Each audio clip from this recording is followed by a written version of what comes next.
Moss Washing est l'un des jeux d'horreur les plus mémorables de l'année passée, et celui qui m'a le plus marqué. Ainsi, je vais vous parler du jeu avec passion, qui, je ne vais pas vous mentir, un petit peu morbide. Ainsi, je vous dévoilerai le jeu, sans grandement spoiler. Mais préparez-vous. Préparez-vous à plonger dans l'horreur la plus pure, la plus dérangeante, la plus anxiogène, la plus insoutenable. Bienvenue dans Moss Washing.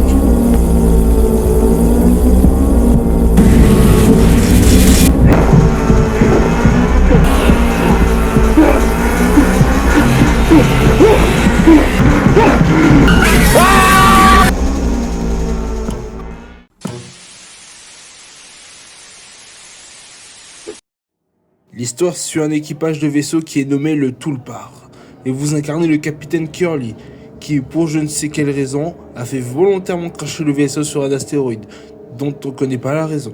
Mais vu qu'il était dans le cockpit, il a complètement fini en bouillie, et est gardé en vie par son équipage qui l'ont complètement recouvert de bandages.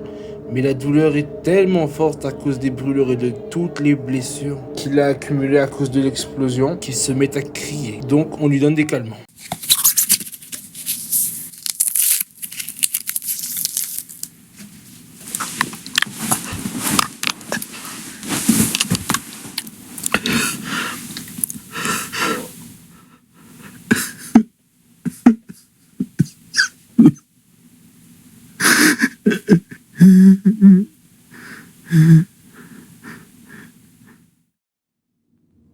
Ainsi, le véritable protagoniste est Jimmy, qui est le co-capitaine. Mais vu que Curly est complètement hors jeu, c'est lui qui va décider et orienter tous les choix avec tout le monde. L'équipage est composé de Daisuke, Swansea et Anya. Et je tiens à dire que Jimmy est l'un des protagonistes les plus détestables, mais à la fois fascinants que j'ai suivis de ma vie.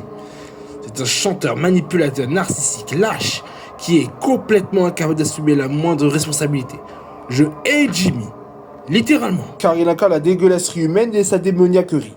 Bon sang, mais il n'y a qu'à voir comment il donne ses médicaments à Curly une deuxième fois.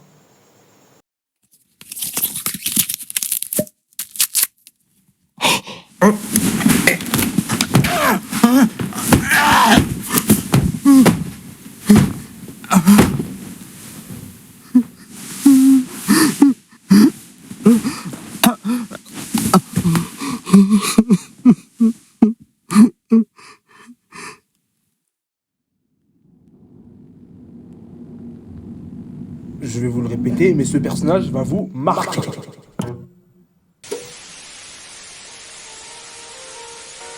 Le jeu est assez classique dans ce niveau-là. On enchaîne vraiment bien les énigmes, bien que malheureusement j'ai trouvé trop facile. Malgré tout, le jeu a un excellent rythme. On n'a pas une seule fois envie de décrocher.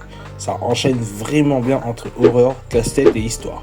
Surtout l'histoire du jeu, qui est vraiment captivant et bien ficelé. C'est clairement l'un des très gros points forts du jeu. On a peur de ce qu'on va découvrir. Bon, nous sommes dans un tunnel.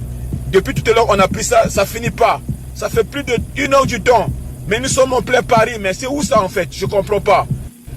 Si je me prie, j'ai jamais vu un tunnel comme ça. Un tunnel de dingue, ça me fait peur. C'est comme si le béton va tomber sur nous. Regardez comment c'est long. On est rentré à 10 h. Là, il est 11h30.